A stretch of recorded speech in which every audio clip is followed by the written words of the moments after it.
rotated.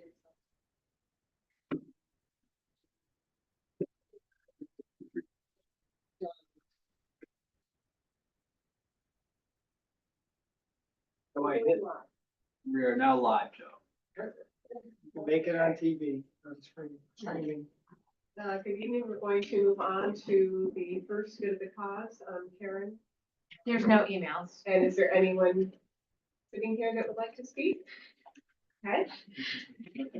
Under information for the public, there is nothing there this evening. We'll move on to the reports to the board with Dana with the first treasurer's report, please. Sure, I won't spend much time on this, pretty straight, treasury report, lots of money out, very little money in. That's. You sure you want to spend a little time on that? No. That's just the nature of where we are. That's right. Nothing unusual here in terms of the treasury report. This is, a typical treasury report for the month of January, in terms of all of our expenses and all that. So unless you have specific questions about what you see here in the treasury report, or any reserves, let's move on to the budget performance report.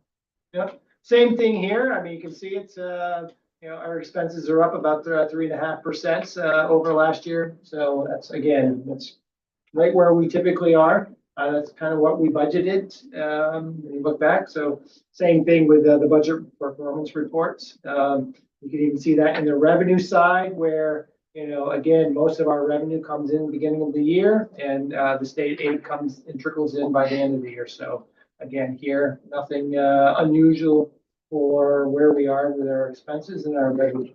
So that zero will eventually fill in for the special aid funds. 25, 26 budget 70. Oh, the special aid, Yeah. expenses, that's basically our interfund transfers. Okay. So that is an expense. So it all depends on, we earmarked that for our cafeteria. So Okay. whatever isn't covered through our CEP program, our federal and state reimbursement, like last year it ended up being like $25,000 that our appropriations budget had to cover for cafeteria expenses. Okay. So that's why that's zero at that point.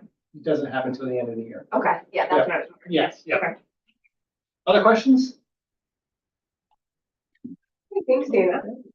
Moving on to our student board member report. Will, do you have anything to share?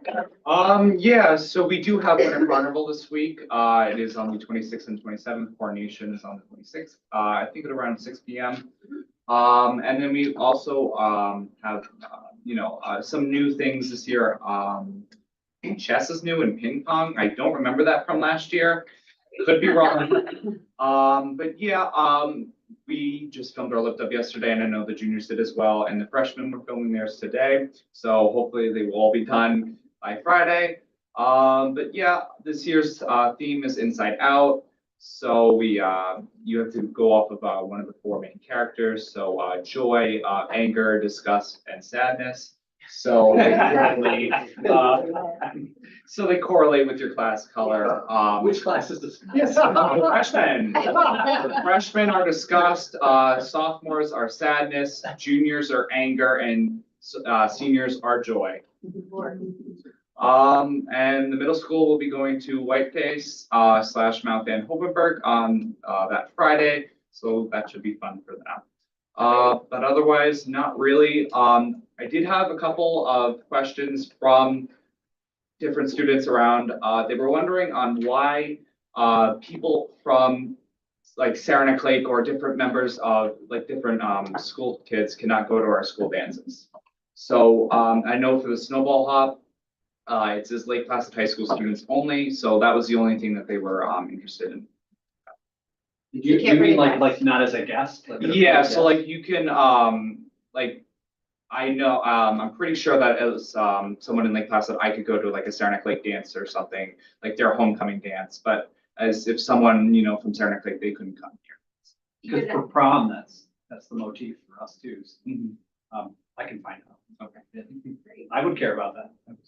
You're talking about bringing a date? Yeah, Or like you're talking some. about someone coming along. Well, no, so like bringing data along, I'm pretty sure the Snowball Hop, if I remember right, and other people have been saying, like, they can't bring anyone from Saranac Lake, Keene, anywhere. It's just open to Lake Placid High School students only, so. Well, I'll look into it and get back to you tomorrow.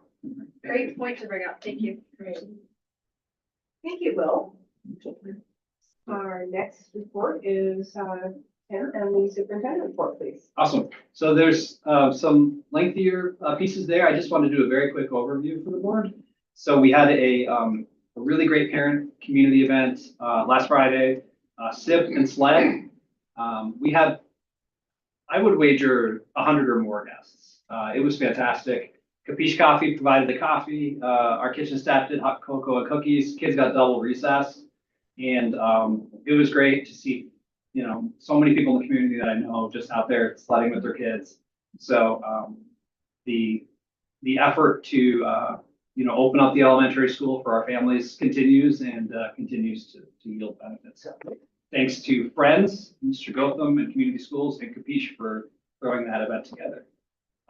Will nailed the high points of Winter Carnival. If you're looking for more specifics, you can see that in the report. Just prior to Valentine's Day, we had a project trio perform at our elementary school. They're a pretty big deal. They're out of Brooklyn. If you get a chance, you can look them up. But they put on quite a show for our kids. And we have another concert planned for the spring with a similarly credentialed group. So thanks to Mr. Blevins, who has wonderful taste in music and incredible contacts in that profession to bring those experiences to our kids.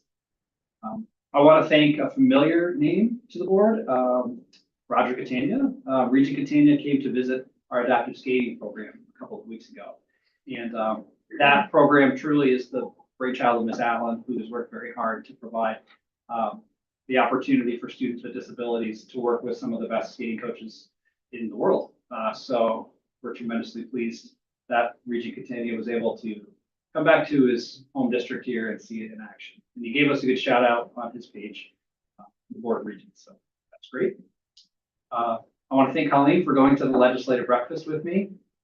It was comprised of representatives across the region from different school districts, along with Assemblyman Matt Simpson and Michael Cashman and Senator Dan Steck.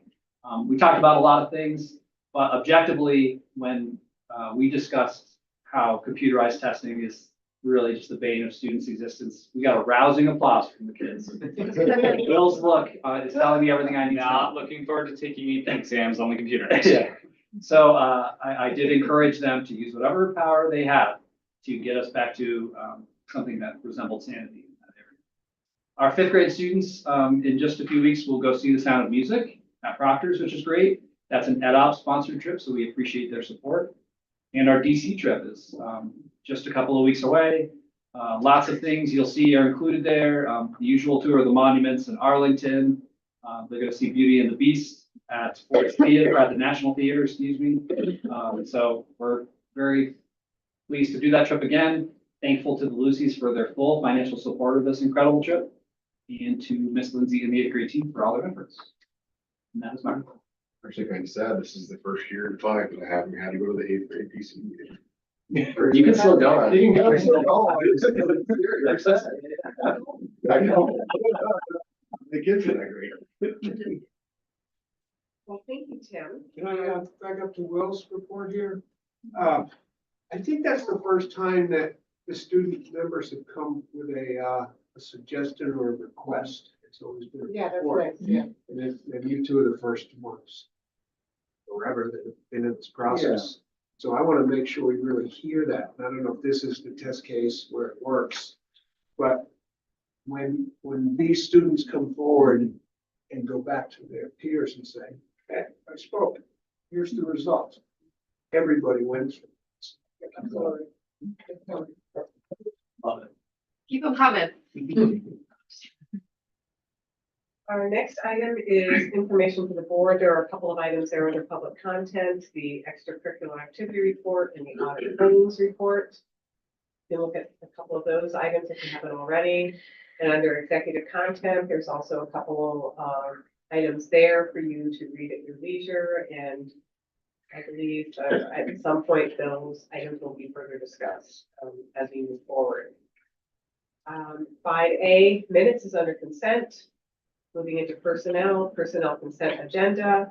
Recommended action, approve the following items which are included in the personnel consent agenda. 6B, spring coaches and volunteers 2026.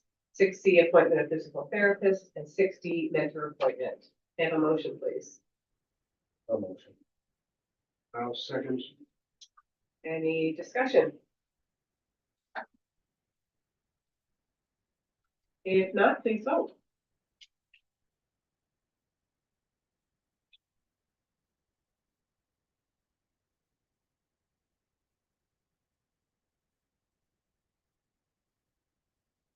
Seven, yes.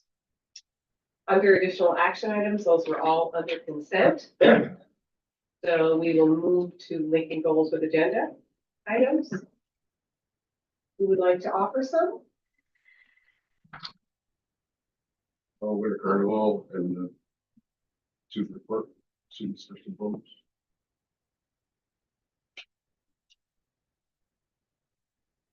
David's two reports. Best treasury report every year. Yeah. You're up, because starting next No, year. no. Money out, no money in. Any other items? Moving on to our last bit of the cause again. Sarah, do you have anything you'd like to add? Karen, anything online? Moving into our adjournment phase, our next meeting is March 10th, and again, it's at 4:30 because it's a budget work session that will be prior to the actual board meeting. Any old agenda topics? I have a question about that meeting. Is that on a Zoom? Because I'm gonna be in Syracuse, I believe. I still would like to. We'll Yeah. make it available for you. Yeah, cool. Yeah, I always set them up that way anyways. Yeah. Any old agenda topics?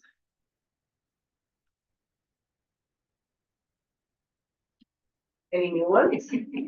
So for the old ones, Yeah. I took the two from last time, the update on the Check those 5-year first. condition survey and the onboarding of new employees. I just carried them over. Okay, they're still there. Any new ones? If not, may I have a motion to adjourn the meeting at 5:34 PM, please? Second. All in favor? As they're walking out. Aye. Yes. All right, safe travels. Yeah, Thank you. no speeding. Put your light on, just go. I'm ready. Oh, yeah. I'm ready. You better have it.